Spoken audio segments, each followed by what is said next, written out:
لا اکراہ فی الدین، دین تمہارے اوپر تھوپا نہیں جائے گا،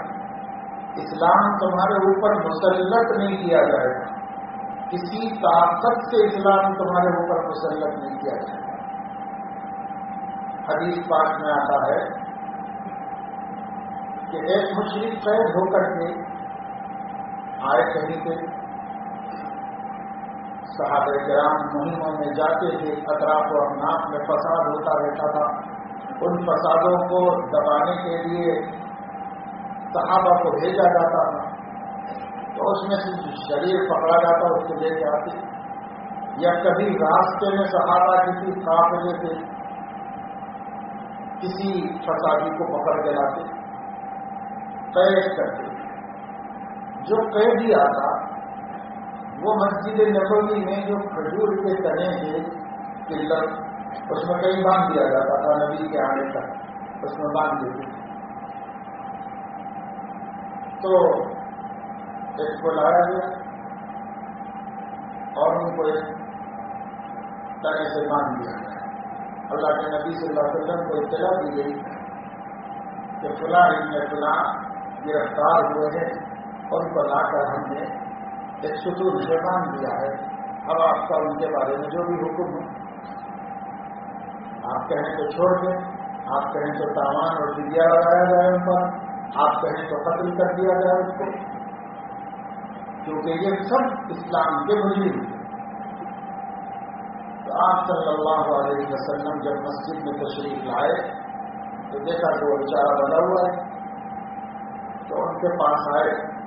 قریب میں آ کر فرمایا تم سمجھدار آدمی ہو، مسلمان کیوں نہیں ہو جاتے؟ دنیا آخرت کی کامیابی ہے تو ضد کر رہے ہو، مسلمان ہو جائے۔ تو انہوں نے کہا کہ میں مسلمان نہیں ہونا چاہتا، تو کچھ نہیں کہا، چلے گئے۔ پھر ایک دفعہ کبھی پہنچے، کسی دوسری نماز میں آئے ہوں گے، تو پھر آپ نے کہا بھائی تم مسلمان کیوں نہیں ہو جاتے؟ مسلمان ہو جاؤ، تمہارا بھلا ہے، دین کا فائدہ ہے، آخرت کا فائدہ ہے، دنیا کا فائدہ ہے، کلمہ پڑھ لو۔ انہوں نے کہا میں مسلمان نہیں ہوتا، میں اپنے دین پہ رہوں گا، میں نہیں مسلمان ہونا چاہتا۔ پھر کچھ نہیں کہا، آپ چلے گئے۔ پھر ایک وقفے کے بعد ادھر آئے تو آپ نے ان کو اسلام پیش کیا، حالانکہ اس وقت آپ مقتدر حاکم کی حیثیت سے مدینہ منورہ پر راہ چلا رہے تھے۔ صحابہ پورا مدینہ مسلمانوں کا، اس میں کوئی دوسرے کا داخل ہی نہیں تھا۔ اگر آپ اشارہ بھی فرما دیتے کہ نہیں مسلمان ہو رہا، 3 دفعے بتا دیا ہم اس کو قتل کر کے پھر وہ کر دیتا ہے، تو کوئی پوچھ نہیں سکتا تھا اس وقت۔ لیکن آپ نے 30ویں دفعہ ان سے کہا بھائی مسلمان بھی نہیں ہو رہے تھے، تم یہ بتاؤ کہ تم چاہتے کیا چاہتے ہو؟ تو وہ کہنے لگے کہ کچھ نہیں، میں آپ کو ایک شریف آدمی سمجھتا ہوں، آپ سے اچھی امید رکھتا ہوں، مجھے آزاد کر دیجیے، میں اپنے وطن جاؤں گا، اپنے دین پہ رہوں گا، میں آپ مسلمان کے نام نہیں ہونا چاہتا۔ تو آپ صلی اللہ علیہ وسلم نے صحابہ کے فرمایا بھائی کھول دو جانے دو، ہم سے اچھی امید رکھا ہے، اچھے معاملہ کر دیں، چھوڑ تو چھوڑ دیا۔ جنگی مجرموں کو بھی آج دنیا میں کوئی معاف کرنے کے لیے تیار نہیں، جنگی مجرم، لیکن اللہ کے نبی صلی اللہ علیہ وسلم جنگی مجرمین کو بھی اسلام پیش کرتے تھے، قبول کرتا تو ٹھیک ہے، نہیں قبول کرتا تو کرنا پڑے گا، اور کرنا پڑے گا تو مجبوراً ہونا بھی پڑتا تھا اس کو، کیونکہ آپ اس وقت طاقتور تھے۔ مکے میں تو کمزور تھے لیکن مدینے میں آپ طاقتور تھے، لیکن نہیں، آپ نے فرمایا ٹھیک ہے بھائی یہ مسلمان تو نہیں ہونا چاہتے، جانا چاہتے، چھوڑ دو، معاف کر دو، چھوڑ دیا۔ یہ اور بات ہے کہ وہ مکہ پہنچ گئے اور اس کے بعد غور و فکر کیا اور پھر کافی انہوں نے آپ کے خلق کریم پر اور جتنی دیر مدینے میں رہے اتنی دیر مسلمانوں کے نظم و نسق کو، معاملات کو، ان کے اصول کو، طریقے کو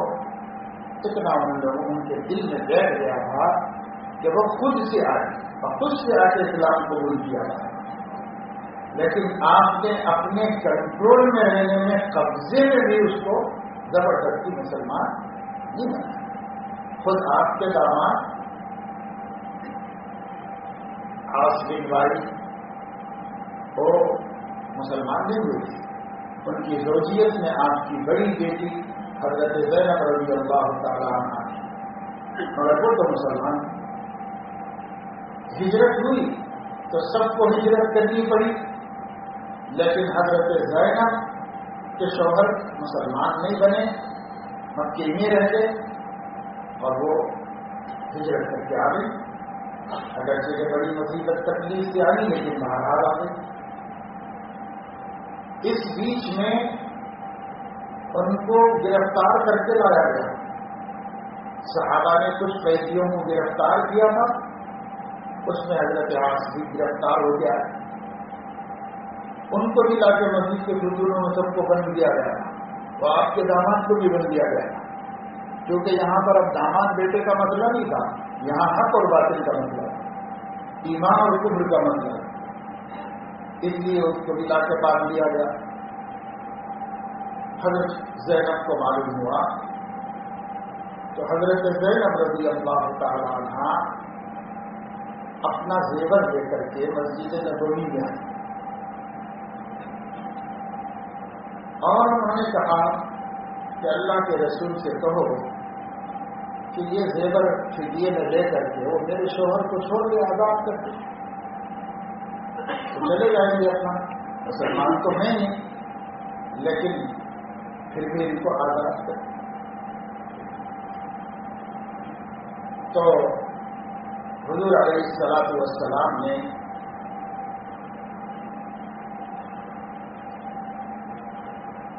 آپ ذرا سنجیدہ غور کرو کہ اسلام امتی اور نبی دونوں کے لیے برابر ہے۔ نبی کا مقام بہت بلند ہے لیکن اسلام کے احکام دونوں کے بعد۔ حضور علیہ الصلوۃ والسلام نے جب پیش کیا گیا آپ کے سامنے لا کر زیور تو آپ کو یاد آیا کہ یہ خدیجہ کا زیور ہے جو اس نے اپنی بیٹی کو یادگار کیا اور خدیجہ انتقال کر دی۔ حضرت خدیجہ کو حضور صلی اللہ علیہ وسلم بہت یاد کرتے تھے، بہت یاد کرتے تھے، کیونکہ انہوں نے 25 سال وفادارانہ زندگی گزاری تھی حضور علیہ السلام سے۔ سخت مشکل دنوں میں وہی آپ کی ڈھارس تھی اور آپ کی ہمت تھی، اس لیے بہت یاد کرتے تھے حضور علیہ السلام۔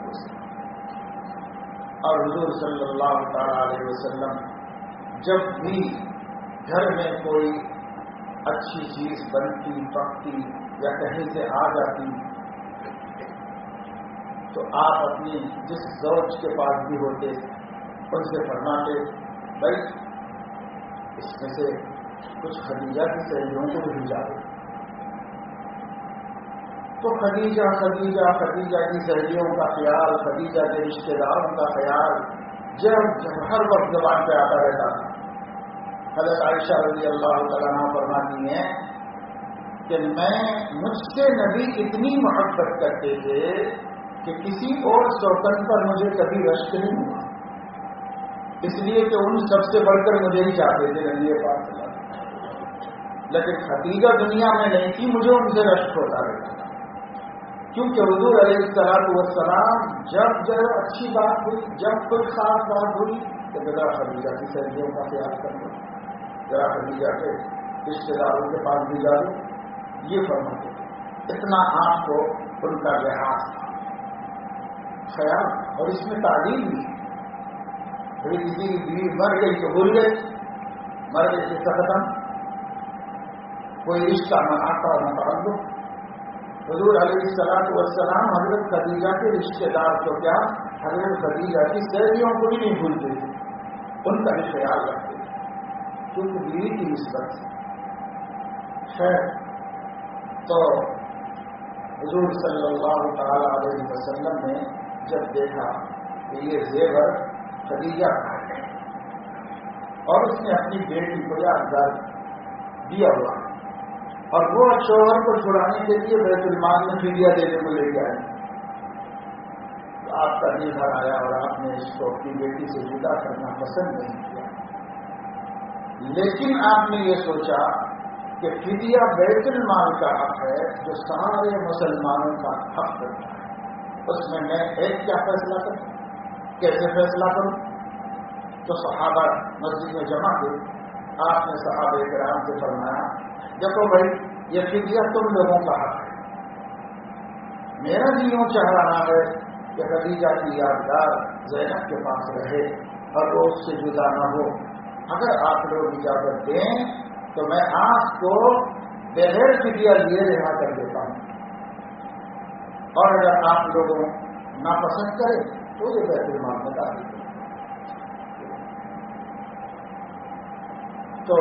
سب صحابہ نے ایک زبان کہا یا رسول اللہ ہمیں اس میں سے ایک کوڑی کی بھی ضرورت نہیں ہے، آپ کی پسند آپ کا خیال، اس کے بعد ہم سے مشورے کی ضرورت ہے۔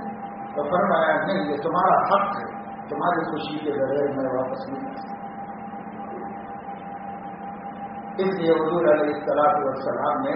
جب سب صحابہ نے بخوشی اجازت دے دی تو آپ نے وہ زیور کی زینب کو دے دیا اور اگر آپ کو چھوڑ دیا، لیکن یہ فرمایا تم مدینے میں رہنا چاہو تو رہ سکتے ہو، لیکن خدیجہ سے زینب سے تم ازدواجی تعلقات نہیں رکھ سکتے، اس لیے کہ دو مذہبوں کا رشتہ ہے، ازدواجی تعلقات نہیں رکھ سکتے، وہ رہنا چاہو تو رہو مدینہ، تو رہتے تھے وہ، اور پھر وہ چلے گئے مکہ مکرمہ۔ ان کو بھی حضور صلی اللہ علیہ وسلم نے اسلام پیش کیا کہ مسلمان ہو جاؤ، تو وہ داماد کہنے لگے میں مسلمان نہیں ہوتا۔ آپ نے کہا ہو جاؤ تمہارا بھلا ہے، اس میں خیر ہے، تمہاری بیوی بھی تم سے اتنی محبت رکھتی ہے اور تمہیں چھڑانے کے لیے اپنا سب کچھ قربان کر دی۔ تو کہنے لگے کہ مجھے بھی زینب سے محبت ہے لیکن مذہب اسلام نہیں قبول کرتا، دین نہیں قبول کرتا۔ تو آپ نے فرمایا اچھا رہنا چاہو رہو، کھاؤ پیو، لیکن زینب سے ازدواجی تعلقات نہیں رکھ سکتے، یہ بنا کر دیا۔ وہ کچھ دن رہے پھر مکہ چلے گئے، وہ ایک سفر سے واپس آ رہے تھے اور مکے والوں کا مال تجارت ان کے پاس تھا، اس مال تجارت کے ساتھ مکہ پہنچے اور وہاں پہنچ کر جس کا مال لے گئے تھے ایک ایک کو حرم میں آواز دی، بلایا، سوائے بھائی تم نے کتنا مال دیا تھا مجھے؟ اتنا دیا، یہ تمہارا مال ہے، یہ حساب ہے، تمہارا نفع ہے، اور یہ کیسے بات، دوسرے کو، تیسرے کو، چوتھے کو، سب کو دیتے، اور جب سب کے حقوق ادا کر دیے تو کھڑے ہو کر حرم میں اعلان کیا کہ میں گواہی دیتا ہوں کہ اللہ تعالیٰ ایک ہے اور محمد صلی اللہ علیہ وسلم اس کے رسول ہے۔ میں صرف وہاں اس لیے نہیں مسلمان ہوا کہ اگر میں وہاں مسلمان ہو جاتا تو تم لوگ یہ کہتے کہ ہمارا مال دبا لینے کے لیے مسلمان بن گیا، اس لیے میں پہلے آ کر تمہارا مال واپس کیا ہوں اور اب اس سچے دین کو، اس مذہب کو قبول کرتا ہوں، چنانچہ انہوں نے قبول کیا۔ پھر اس کے بعد مدینہ آ گئے، حضور علیہ السلام نے حضرت زینب سے ان کے نکاح کو برقرار